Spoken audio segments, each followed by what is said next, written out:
Hi, Pookies.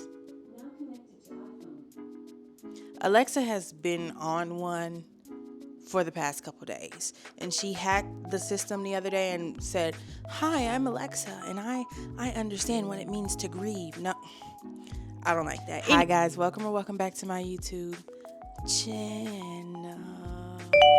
I am filming this on New Year's Eve, December 31st, 2025, but when you see this video, it will be a brand new year. So welcome to 2026, everybody. Feels weird to say that right now, but we're gonna make it. I hope this year is bigger and more amazing than 2025 was. Today, I'm going to walk you through all of the books and novellas that I read last year. There are 143 of them. Also, some of these books are audiobooks. If you are someone with the opinion that audiobooks do not count as reading, I won't say you aren't welcome here, but that opinion sure isn't. Also, how do you view the start of the new year? Like, in my head, I visualize the little Cameron that lives up here moving back to the start. Someone on TikTok said she sees like a staircase moving upward. And I know some people don't even see images in their head at all. So I'm really just curious about what you make of beginning the new year. Someone also said new book, not a new chapter. And I was like, new book in the same series. That makes sense to me. So like I said, today we're going through everything that I read last year, doing a yes, no, or maybe of if I would recommend. I'm going to try to keep it short and sweet on my commentary, but sometimes I just get a little carried away. The first book that I read this year was The Favorites by Lane Fargo. Would I recommend this? I'll say maybe, but my heart really leans towards no. Very similar to a Taylor Jenkins Reid type of dramatic unit. Very similar Daisy Jones and the Six type thing. So in that sense, maybe, right? Like if you like those types of books, you also might enjoy this. But the reason that I kind of lean towards no is because if you like those types of books, there are so many better ones in my opinion. If we're going to have that toxic romance being the driving force in the story, I think it's helpful to at least want the characters to be together. I did not care about what these two decided to do, so maybe to no on this one. The Next Door, and let's also talk about The Honker Under the Holly, since I read 2 of her books, maybe even 3 this year, but I doubt it. This is an author that I don't know why I keep reading. So I'm going to say no to recommending her books. It's almost like I'm a glutton for punishment when it comes to them.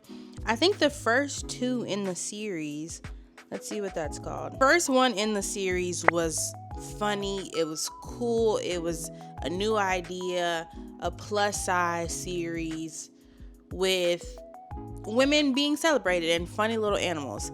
But then it just started to get really out of hand very, very fast.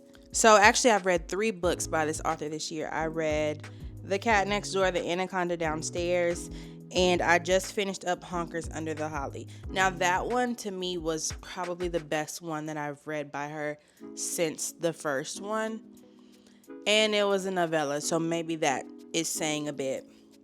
But The Anaconda Downstairs and The Cat Next Door, I have to draw the line. They're just not realistic for me anymore. They started cool, but we kind of keep dragging it. So I'm gonna say no. Just no. Will I keep reading them? Who knows? But would I recommend it? No. Just Start Luck by Denise Williams, absolutely not. Absolutely not, and I won't be expanding actually. Thunder Thighs by Evie Mitchell, sure. It was short. This is one of those novellas that you kind of start at the beginning of the day, do a couple chores, and you're done. Sure, if those are the tropes that you're into, this was insta love. He's like a Viking, she's plus size, it's funny. If you like that, yes. Not So Pure and Simple by Lamar Gills. I gotta say, I don't remember much of this, so I don't think I could confidently say yes to recommending it. I know they did touch on a lot of challenging topics, so this was a YA book. very coming of age, discussions of sex and blackhood and being in the church and different things like that. So there are things that were cool about it, but I think in general my reading taste shifted so far from young adult this year that those just aren't things that I'm really feeling like reading / recommending right now.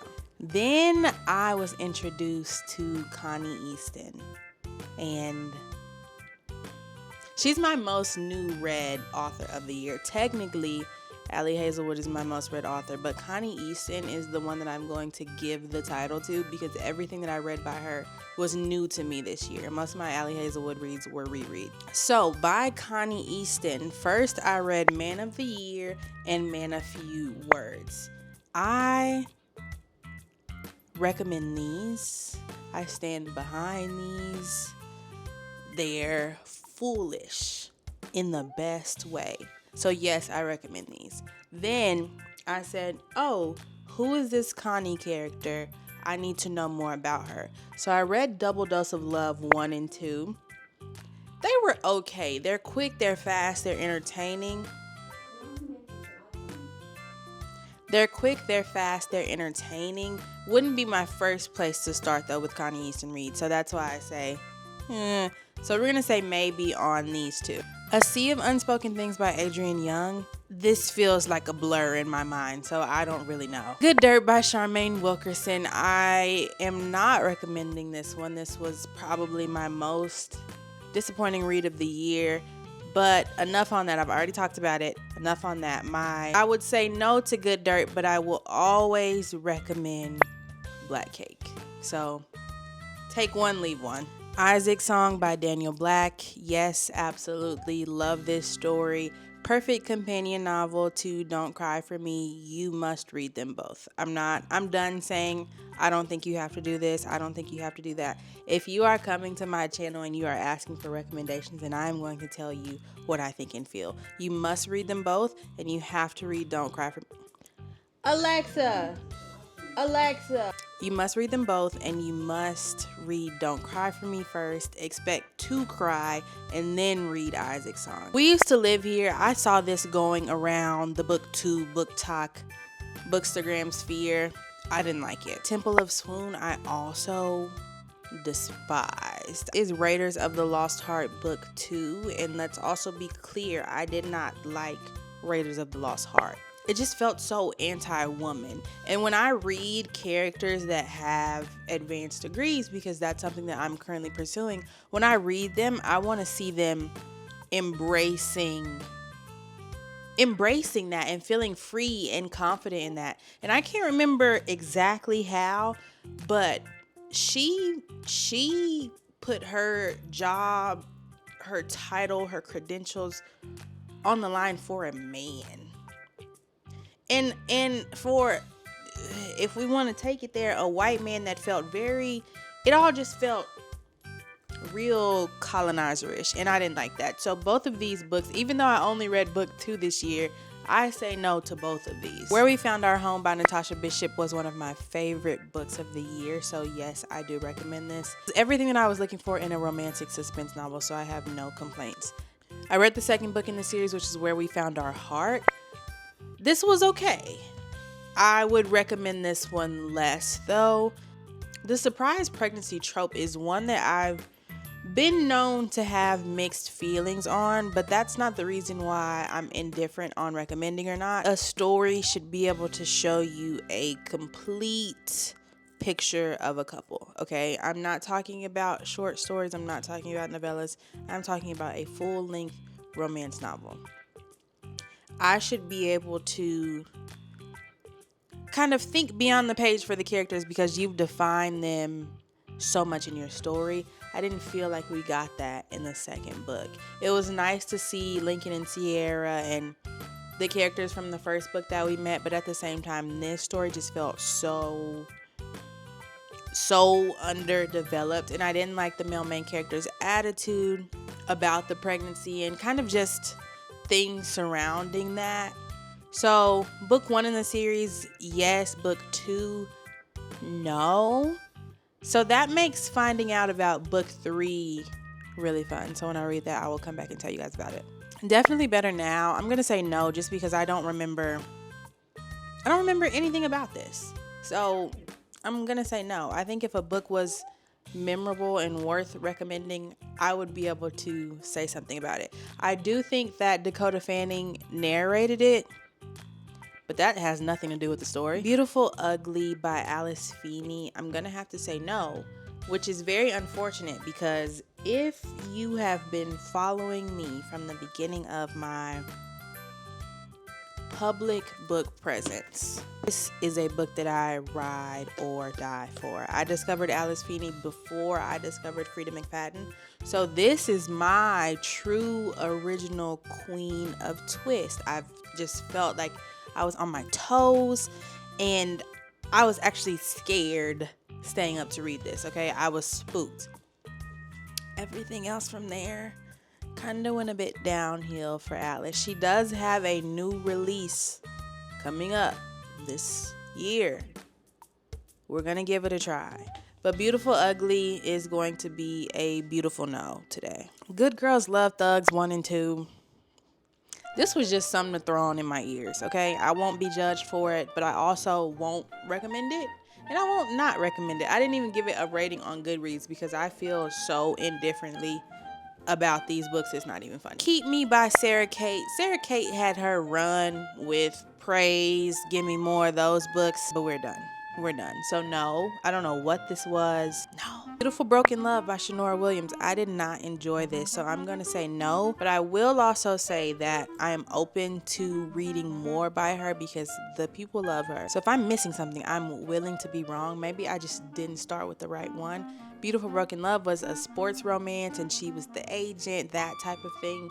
And if you're not in the mood for that trope at the moment, maybe that's just why the book didn't necessarily sit well with me. If you've got some Shanora Williams recs, just let me know what they are. Primetime Romance, another follow-up to a debut that disappointed me spectacularly. I gave this book 1 star and I am not recommending it today. This is by the same author that wrote This Spells Love, and I absolutely adored this book. Such a different take on magical realism. It does fall into the category of books that I find very, very, very hard to critique. So when you come out of the box like this with a debut that's swinging, I've said this before, I'll say it again, sophomore novels are hard.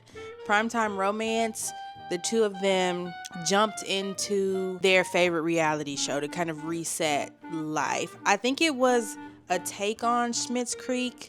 I'm not sure. I've never seen the show. I think they jumped into this reality and kind of reset things. I know that magical realism, at least to me as a category, is kind of allowing you to put your problems outside of yourself in order to understand them in a way that I don't think all romances just typically do, right? Because there's some magical element that you have to suspend reality, suspend your expectations for a little bit to enjoy the story and to progress with the story.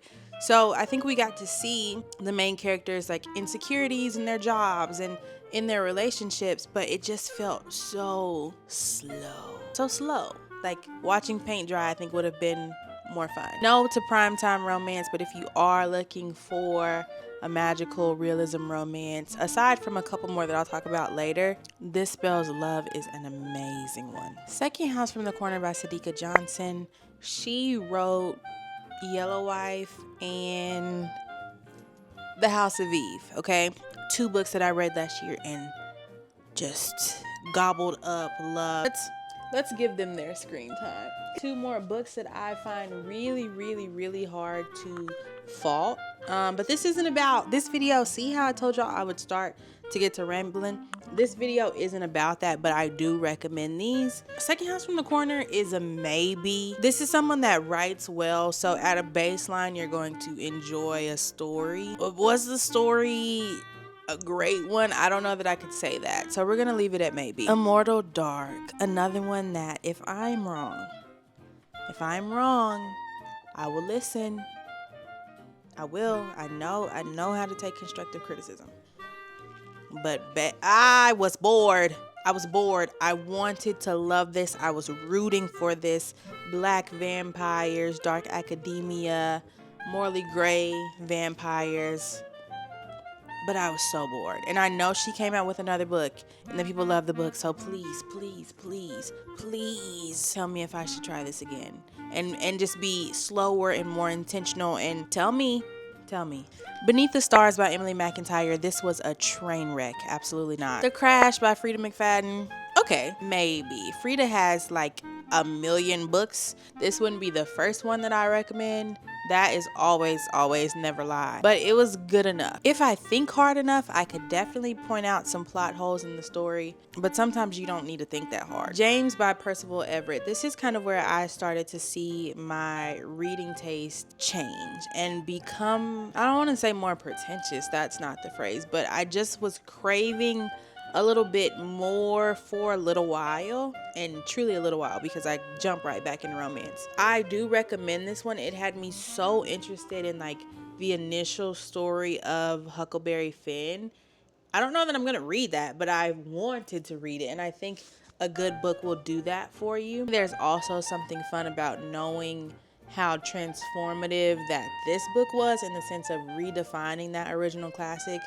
So how about I just read, like I make this my classic instead. Do recommend this one, even if you haven't read Huckleberry Finn like me. It was a really nice read. I did apparently also read Good Girls Love Thugs 3. And I still don't have any thoughts on it. Beg, Borrow, or Steal, yes, absolutely. Golden goose egg of the early year. Talk about this one in my favorites of the year video as well. But this is a yes, yes, yes. And if you don't like this book, you're bound to enjoy one of the other 3, actually, not 2. You're bound to enjoy one of the other 3. But this one, this is the one that I ride behind, okay? So read this one. I read American Queen by Sierra Simone because I just wanted some smut, and she delivers on that. So I can't fault her for that. If you're also looking for smut, yes. If you're looking for the next literary classic, that's not where you need to start. It is a King Arthur retelling, and there are a couple of those this year. But again, it's not gonna be book of the year. This was just like smut. And yeah, Parable of the Sower by Octavia Butler. I think enough people in the world will recommend this book, so I don't necessarily need to. I don't really know how to feel about it. I don't know if you have to read the whole series to get a complete picture. I know people were saying, oh, this is so reflective of like the times that we're in. So that's partially why I read it. It was a good story. I feel really indifferent about some of these books. I think with the classics comes this expectation that you're gonna love it, or if you have to understand something about it, because if everybody else thought it was so good, then you have to think it's so good too. And sometimes that's just not how I feel. So again, this isn't me saying no or yes, it's just kind of me saying maybe, but also being aware of like why I give it a maybe. Can't Get Enough by Kennedy Ryan. I'm going to say maybe. It is the finale to the trilogy, so in that sense, you know what, wrap it all up, put it in a bow. But something for me was missing from this book. I cannot put my finger on it. In my head, this couple had the most potential to be the best. Very underwhelming. Very underwhelming. All I've Ever Wanted by A.E. Valdez. This is one that I've been sleeping on for a while. People have talked about this book for years, and I've just, I'll read it when I get to it. I'm glad I did. I loved it, and I recommend it. I reread the Legend-Born cycle. I don't know if you can call it a trilogy or whatever anymore. I think there's gonna be 5 books, so this is book 2. And then Oathbound is the new release of the year, and it came out. This is the book in the middle, all right? When you have these big fantasy series like this, sometimes the book in the middle can be a disappointment. Also, this was initially supposed to be 3 books. So Oathbound was going to wrap up the story. Then Tracy got a deal. And you know what? If I was Tracy, I would have took that deal too. But the series expanded from 3 to, I believe, 5. Everything was going to be wrapped up in this book, and then we got 2 more books. Because of that, this book just felt like unfinished notes and unfinished thoughts. In fact, it might have been, because is that a spoiler? Getting a certain POV that we got in this book, and like oh, I feel this way about him, or I didn't know this. It really does give, like, these were just notes about the character that had no intention of seeing the light of day, and then we got to read them. In the middle, I'm gonna say maybe, because I will continue the series, but I wouldn't necessarily just recommend this one. Since these books are part of a series and not interconnected standalones, you gotta read all of them in order to understand. So that's why I say maybe. All He Ever Needed by Tay Monet. I don't remember this. I think it was Secret Pregnancy. So maybe, if that's what you like. Bluebird by Attica Locke. I thought this would be in the same vein as S.A. Cosby, and in theory it is, but I didn't like it enough to recommend it. Love Letters from a Gangster. Love Letters from a Gangster. I love Siobhan Latrice. So despite that other series, this one, specifically this book, LaQuay, we love LaQuay. So I recommend this book and this series, honestly. If you just want to have a good time, some drama, hooting and hollering, this is for you. A Season of Light. I'm going to say no. I wish I could say maybe. I think these stories are stories that do need to be told, and like they help me expand my knowledge and thoughts. But at the same time, like I've been saying, just because you're telling a story, that to me doesn't give an excuse for the story to not be good. I didn't know what was going on most of the book. It was told from each of the main characters' perspectives. The dad ended up locking his daughter in their home because girls were going missing. But then it started to get really meta, and I couldn't understand what was real and what was not. Didn't enjoy that. Dream Girl Drama by Tessa Bailey. No. Unfortunately, I think me and Tessa Bailey are done. This book just put the nastiest taste in my mouth. Like even reading the title just made me sick. Rebel by Beverly Jenkins. I'm gonna say no, but this is another one that if I started at the wrong place, tell me where to start. The girls love Beverly, so there must be something there. Or maybe I just don't like historical romances, and that's okay too. But if you have some Beverly Johnson books that you like, tell me what they are so I can check them out. The Love Simulation by Etta Easton. Yes, this is in my favorites video. Love this book down. Love this book down. Roman and Brianna, top 5 couples of the year. Absolutely recommend. Unromance. No. This was so bad. No. Promise Me Sunshine. I do recommend it, but nothing, like, I'm sorry, Cara, nothing for me is ever gonna touch Ready or Not. I'm so sorry that you put your whole kitchen sink in that book, but that's what it is. And for me, like, I compare author to author. That's the only thing that I think is fair. So if you start with a book, like I've said out the gate, that's a perfect book. So Promise Me Sunshine was good. It still had its moments. I still recommend it. I still gave it 5 stars. I still really enjoyed it. But they didn't have that chemistry that I know she's capable of writing. So that's what I'm looking for from her every time, because I know she can do it. And that just wasn't exactly it. It was good, but it wasn't it. Capone 1 and 2. I like these. I didn't finish the series, and I'm so grateful that 2025, really the end of 2024, brought me urban romance, because I can't go back now. I can't go back. I love it so much. It's not as popular a genre to have like sections in bookstores, unfortunately, because when I went to Barnes & Noble and I was looking for it, they didn't even have a section, so I don't like that. But urban romance, Capone 1 and 2, yes. I think sometimes when you read them and you have similar characteristics going on between stories, it's hard to separate which is which. I think Capone was cool. I recommend it. But if you're looking for an urban romance to start with, I'd go back to Siobhan Latrice. The Fall Risk by Abby Jimenez, no. And while we're on Abby Jimenez, let's talk about whatever Say You'll Remember Me was. What? I didn't like it.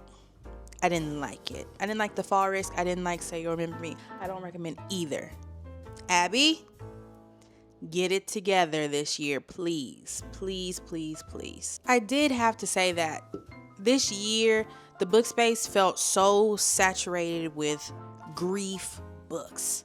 And that's okay. I'm not knocking that. But all of the heavy hitting authors are dropping grief books. So I think by this point I was burnt out with the idea of everybody there being death in every book and someone being a caretaker. So I acknowledge that. She also spent so much time comparing Xavier to Reese. And am I reading Sarah J. Maas or am I reading Abby Jimenez? Which one? So I didn't enjoy that. I don't recommend these. Abby, I know you got a book coming out this year. Probably 2. Probably a surprise drop. Don't let this happen again. I want Yours Truly vibes, and I want Just for the Summer vibes. And if I get that, I will forget that this ever happened. Okay? How does it feel? No. Some books do not deserve a tangent. I don't know what this was. This was dumb. Cold Sweat by Vera Valentine. She sleeps with the Kool-Aid man. So, I read it. I read it. So there's not even too much I could say.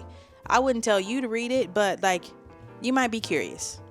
And if you are curious, then yeah, go ahead. Read what I read. Read the logistics of how this woman slept with the Kool-Aid man. Brain Damage by Frida McFadden. This was really, really bad. The Charlie Method by L. Kennedy. This is book 3 in the Campus Diaries. So I love the first 2 books, The Graham Effect and then The Dixon Rule. And if you didn't know, L. Kennedy writes hockey romances, okay? She dominated the game. She writes a lot of other stuff too, I'm assuming. But hockey romance is what I think really put her name on the map. You may be familiar with The Deal, The Score, those books. This is a second gen series of the kids of those books. The first 2 books I thought were really good. This one, I don't know what happens. I think things can get a little tricky when white authors write about people of color. So maybe that's what it is. Maybe I was already on guard because I'm like, ugh, how are you gonna mess this up? But I don't even think it was that. This story had too much going on. There were 2 male love interests though, so we've got this throuple situation going on. Again, if that's what you're into, sure. This one was a miss. Great Big Beautiful Life by Emily Henry. Yes, we're gonna recommend this one. I cried. I also have a full video on this one, so I'm gonna keep it cute. Happy Land by Dolan Perkins Valdez. I enjoy this author. I love this author. I do recommend this one. It was fiction that's also non-fiction, right? Again, those stories that need to be told, need to be read. And I loved it. I enjoyed it. So I recommend it. Broken Country, I loved. Do I remember all the parts of it? No. But the audiobook was so good. The story was so good. There is another love triangle with this past version of her and this future version of her. There's a kid involved. I remember more than I thought I did. I enjoyed it. I really liked it. I recommend it. I do want to read it again though, because I want to fill in the picture that I have in my mind of this book. You Between the Lines? No, never. The Rebel Blue Ranch series is interesting in itself. I think we could have really wrapped it up after book 2. The God of the Woods. Now, I didn't realize that this book's popularity was due to Taylor Swift. That makes way more sense because it was book of the year. Now, was this book good? Yeah, I'm not gonna say it wasn't. I'd recommend it, but I also didn't know its backstory until recently. Audrey and Bash Are Just Friends. I do recommend this one, and I actually don't even think you really need to read 7 Days in June to understand this. I think it's nice, and usually, I will tell y'all when you gotta read one to read the other, but I don't think you have to do this. This was truly a novel that could stand by itself, and I got the fulfillment that I needed to without even knowing who Shane and Eva were. The Tenant by Frida McFadden. Don't remember this one, so I'm gonna say no. The Kiss Countdown. Etta Easton is back, and we love Etta Easton. I went back to read the first book in the series because I started with the second. I love both. Can't wait to read what she has next. Left of Forever by Tara DeWitt. Maybe. But the first one is so much better. Like eons better. The Griffin Sisters Greatest Hits. No. If you like the 90s music scene, I think another book that I read was called Honey. Very, very similar, breaking into the industry. But to me, every time I read a book like that, it's Daisy Jones and the Six. If you're not going to be better, That sounds bad, but like if you're not gonna be better than that, then it's gonna be hard for me to like you. 10,000 Hours with a Menace, yes, and this is exactly what it sounds like. Our female main character spending 10,000 hours with a main character that was a absolute menace, and I enjoyed it. Then I read Mr. Swoony by Piper Rain. These are really just fun and romantic books. I think Piper Rain has like a whole bunch of books, so she's got a cult following for sure. But this is where I started, and I really enjoyed it. Here's where my reread of Allie Hazelwood begun. I read Love on the Brain. Now, the first time I read this book, I didn't like it. So whatever I felt this year that resonated with it, I really loved Levi and B. They were so cute the second time around.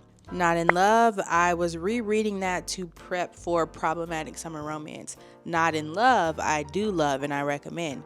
Problematic Summer Romance was a bit of a bust for me, and I didn't like it. In between those rereads, I read Rewind It Back by Liz Tom Forty. I'm gonna say no. Everyone was excited for Rio's book, and it's that same thing. When you have these expectations, they have to be met. Play Along and The Right Move are her best books. I don't really know what this was, so because of that, I can't recommend it. Urban and Lies was fun. I enjoyed it. This was found family, country, ranchy, and honestly, it's what I wanted from Lila Sage, but this is a little bit darker, and I know that she is more commercial type, but this was good. I liked it, and I'm gonna read more in due time. One Golden Summer, no. That man told that girl he didn't like her like 3 or 4 times, and she was still, yeah, I'm gonna show him. I don't like that. I don't like that.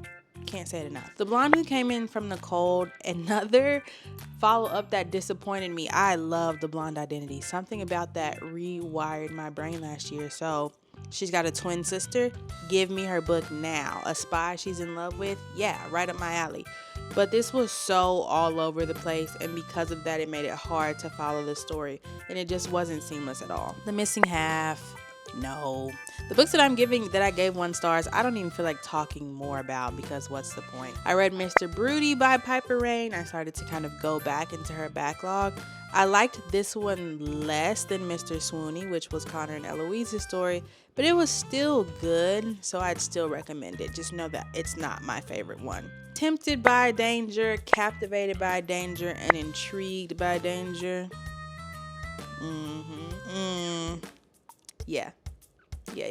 Caught Up by Nevessa Allen. This is the follow-up to Lights Out. I'm fact-checking right now. Yeah, this is a follow-up to Lights Out, and apparently Game On is coming out March 31st. And I won't be reading Game On, and I'm not going to tell you to read Caught Up. All right, moving on. King of Ashes by S.A. Cosby.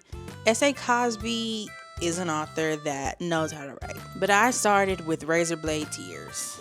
And that is not only his best book, but like one of the best books in the world. This one I left unresolved. The trio of siblings, I still had questions. I don't want to have questions when you give me a full-length novel. Good storytelling for sure. But if you haven't read S.A. Cosby before, I'm going to say no to recommending this one, because you need to start with Razorblade Tears. If you have read him, I'd say maybe. They're the similar things that you enjoy in a Cosby read, so they might stick out to you, but also be aware that it's not my favorite. Love in the Red Zone, no. I despise this book with almost everything in me. The Summer We Ran by Audrey. I do recommend this. I thought it was going to be more like Olivia Fitz and Scandal. It's not that, but it's still really good. Love on the Highlight Reel by Christina C. Jones. This was my most read author of 2024. So this was her first time coming back on the scene for me this year in June. I thought this was good, so I'm going to say maybe. It's not just one that I jumped to recommend, though. The Arrogant One by Marnie Mann. This wasn't my favorite by Marnie. If you read her books, you know that this is also someone that has a very specific writing style.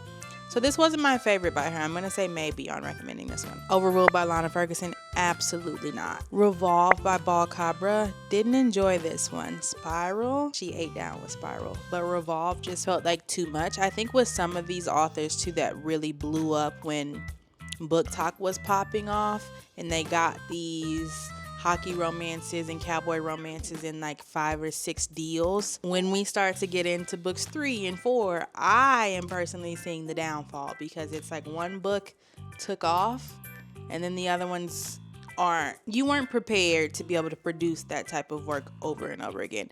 And I'm not saying that specifically about Ball, but that's a pattern that I'm seeing. King of Envy by Anna Huang, you know, nothing is gonna touch Twisted Love and Twisted Lies for me, but this was close. The female main character was a black woman, so I gotta support. I'd recommend it, but like I lean more towards maybe than yes. With a Vengeance by Riley Sager, I don't know. The Illusion of Power by J.L. Seegers. I wanted to love this one more than I did. Sorry I didn't love it, but you know what, I do love her New Haven series. I always recommend that. So go read that. Come and Get It. I don't recommend it. I don't recommend it. Daddy Issues by Kate Goldbeck. This was okay, so maybe. Atmosphere by Taylor Jenkins Reid. This made me cry. I'm gonna recommend it. I talk about this book a lot. Taylor Jenkins Reid just knows how to write, so it's kind of hard for me not to like her books. Do I even need to say anything for real? If I have to tell you, then you need to go watch more of my videos. Matchmaking for Psychopaths, yes, I absolutely love. Can't recommend this enough. The Perfect Divorce, this is book 2 to The Perfect Marriage. We did not need this book, no. Stone Cold Fox, yes, really enjoyed it. Kind of a surprising read. It's a thriller, definitely takes on parental relationships and living and being around the affluent and wealthy. I really enjoyed it. How to Sell a Romance by Alexa Martin. Surprisingly, I'm gonna recommend this one. I really enjoyed it. An interesting take on multi-level marketing, which I've never seen in any book, let alone a romance book. So I think this was a fun way to get people to fall in love. Yep. This did make me sad though, and it did make me cry. I reread Yellowface to kind of get my mind in the right frame for catabasis. This one is just good to me. I find new things each time that June does that just makes me think like, there are people walking around every day and believe June was 100% in the right. And I think that explains a lot about why people think the way they think. This is A Safe Space by Lucinda Berry. Sure. I mean, it's short. I feel like when books are short and you don't really have a lot to lose, I'm not gonna sit and knock on them. Yeah, read it. It was fine. The audiobook was fully casted, so there's sound effects and all of that. It's fun. Love Arranged by Lauren Asher. This was nice. This was fun. I liked it more than Love Unwritten, but Love Redesigned is the queen over here, but I still do recommend this one as well. Harriet Tubman Live in Concert. I'm gonna say maybe. This had a lot going on, in my opinion. It was like a memoir mixed with a bit of speculative fiction, so at some points it was hard for me to connect, like, what do you want the reader to get from this story? But then at the same time, I appreciate people sharing their stories and their feelings. And so once you cross over into like a memoir, I'm telling my truth type of line, it's hard to rate/recommend those, in my opinion. Seduction Theory. This was a book that in theory was way much better than it was actually on paper, so I'm gonna say no. If this was a movie or a TV show though, it could be something. Grown by Tiffany D. Jackson. This was a reread. Yes, I recommend it. Two Wrongs Make a Right. This was another reread by Chloe Leese. I love Chloe Leese, so I'm going to always recommend her stuff.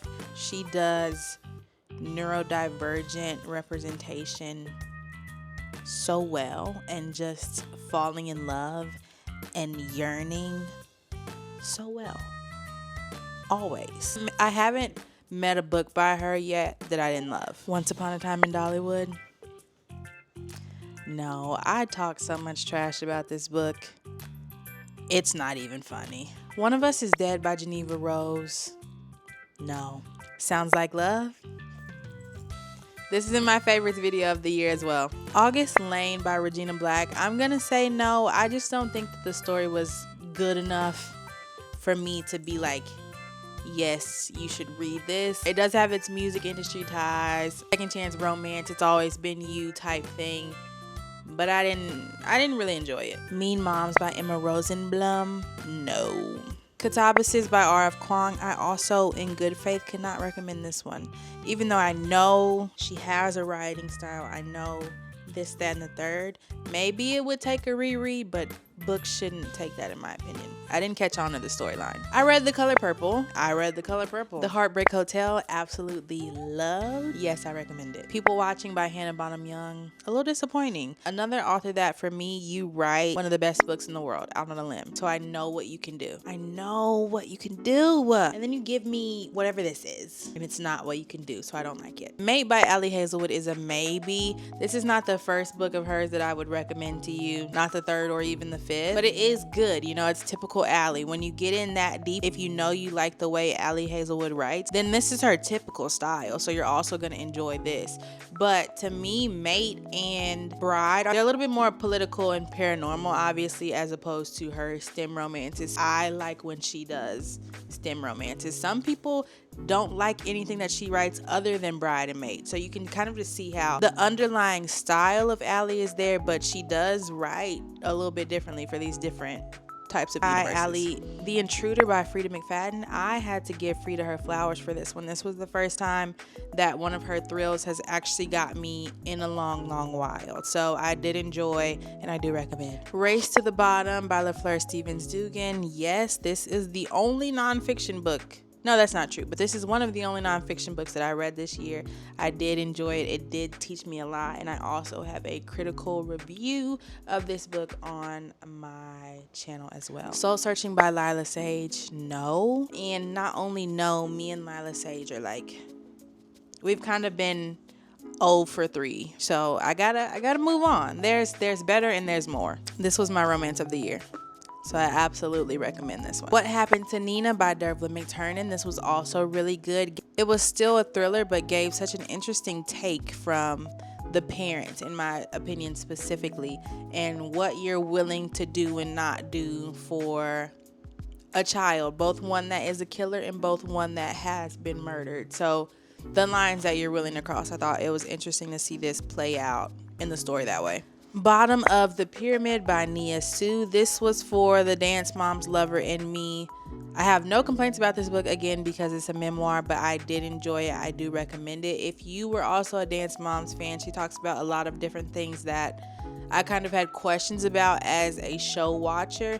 So she goes through that and just tells her experience. We got to see a lot of the things that Abby did on TV, but we also didn't get to see a lot. So everything that we saw was just a representation of what Abby was doing behind closed doors, bigger and even worse. So I do recommend. That was just my little spiel if you, like me, enjoy watching Dance Moms. With Love from Cold World. This was a book that I initially DNF'd and then I got really curious about and I picked up. I should have just left it where it was. I don't recommend this one. I can't wait to donate it and get it out of my house. Don't Open Your Eyes by Liv Constantine. This was fun. This was enjoyable. I keep seeing on Netflix this movie called Premonition that has Sandra Bullock in it, and it's like her husband died and she can go back in time and predict it.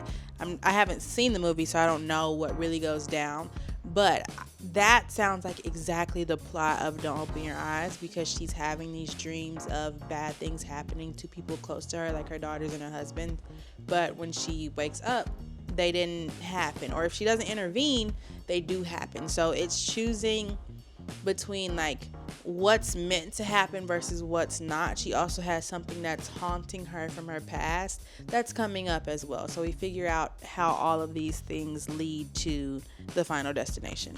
Now we are transitioning into December reads. So that was everything that I read through January to November. So this is the final of what I have read / am reading and taking into the new year. Big Nick Energy, I loved. I recommend. It was funny. Morgan Elizabeth writes very funny but also wholesome with a sprinkle of smutty romances, and I think she delivered on all of that. This was single dad and single mom and him just making space for her in his life. Very acts of service king. I loved. I do recommend. Burn Bright by Krista and Becca Ritchie up there. I loved. An amazing kickoff to this spinoff. I think it was perfect. I have no complaints. Lilith. I'm gonna say maybe. This book was transformative for me in the sense that I've never read feminist retellings. I've also never read a retelling of a character from the Bible. So I felt like I had some knowledge about this story.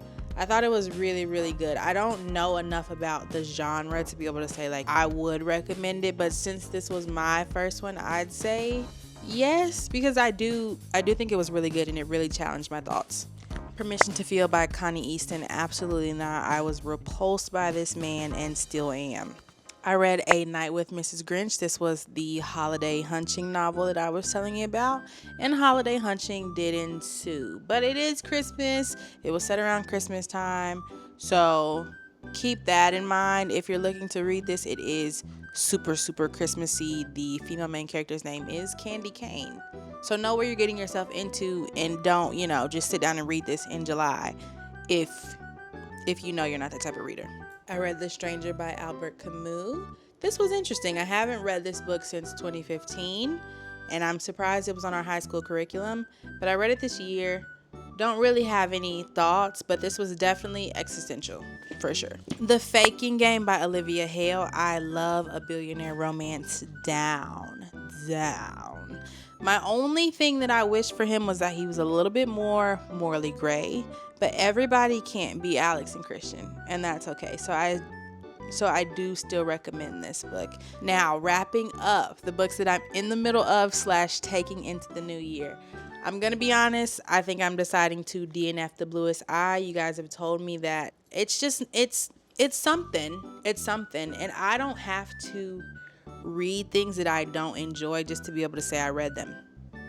I don't have to. Second Chance Cinema. This is also pretty interesting, but I haven't picked it up in a couple days because there are certain books that I really just like to be all there for, and because my focus has really, really just been on my reread of The Ritual, revisiting Riot and all of his ways. So that's what I'm currently reading right now, The Second Chance Cinema and The Ritual. So you guys will see those in the January wrap up.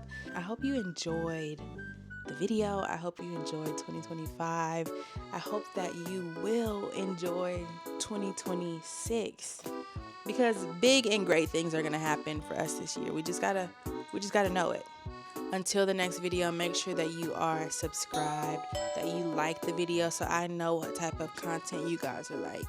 This is it. Links to my other social media is in the description down below. Until the next video, make sure that your home is clean, y'all. It's a new year. Have a clean space. Even your room, like wherever you are, what your space is, make sure that it's clean so we can bring in new, more, and better things. Bye.